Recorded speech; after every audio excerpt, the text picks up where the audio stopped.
19h12, l'heure de retrouver notre envoyé spécial, Anna Britz. Un bel anniversaire, Anna, ça se passe au Palais universitaire.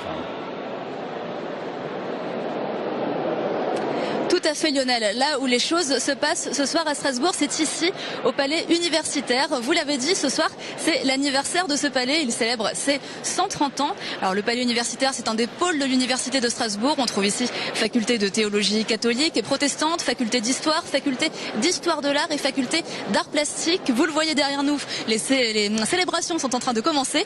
Et pour nous en parler un petit peu plus, je retrouve Mathieu Schneider. Bonsoir. Vous êtes en charge de la vice-présidence Sciences en Société. Alors, ce palais universitaire, si on fête ses 130 ans, j'imagine qu'il est très symbolique, très emblématique de l'Université de Strasbourg. Il est tout à fait très emblématique à plusieurs titres. Tout d'abord, ce palais universitaire était le cœur du projet architectural de l'université impériale allemande telle qu'elle s'est construite à la fin des années 70 et début des années 1880. Donc, le palais a été achevé en 1884. Nous fêtons les 130 ans. Mais actuellement, aujourd'hui, c'est aussi le bâtiment certainement le plus connu des Strasbourgeois qui représente l'université. C'est aussi l'un des plus grands.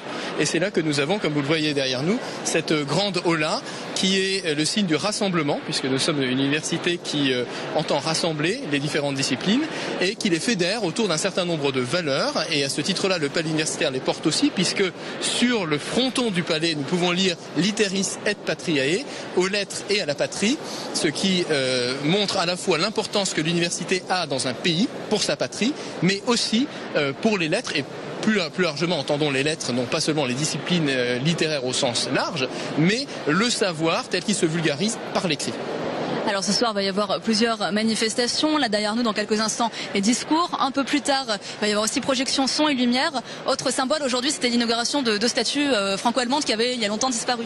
Exactement. Donc il s'agit de Argentina, qui symbolise la ville de Strasbourg, et de Germania, l'Allemagne. Alors c'est assez intéressant de voir l'histoire qu'ont ces deux statues, parce que quand elles ont été mises en place en 1884, ça signalait le rattachement de Strasbourg au Deuxième Empire allemand.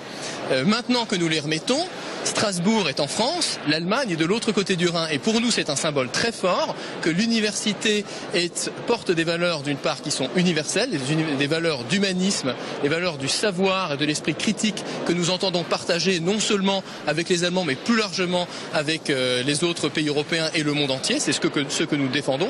Et cette université est une université qui ne regarde pas que vers Paris, mais une université qui regarde aussi de l'autre côté du Rhin, vers ses voisins, qui collaborent, comme vous le savez, avec de différentes manières avec les universités allemandes, notamment par le réseau ECOR, mais par bien d'autres partenariats et collaborations.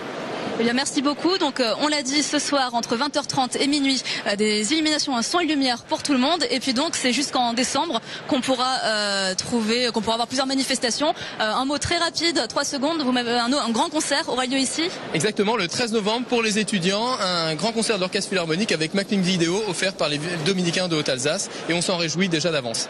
Merci. Le rendez-vous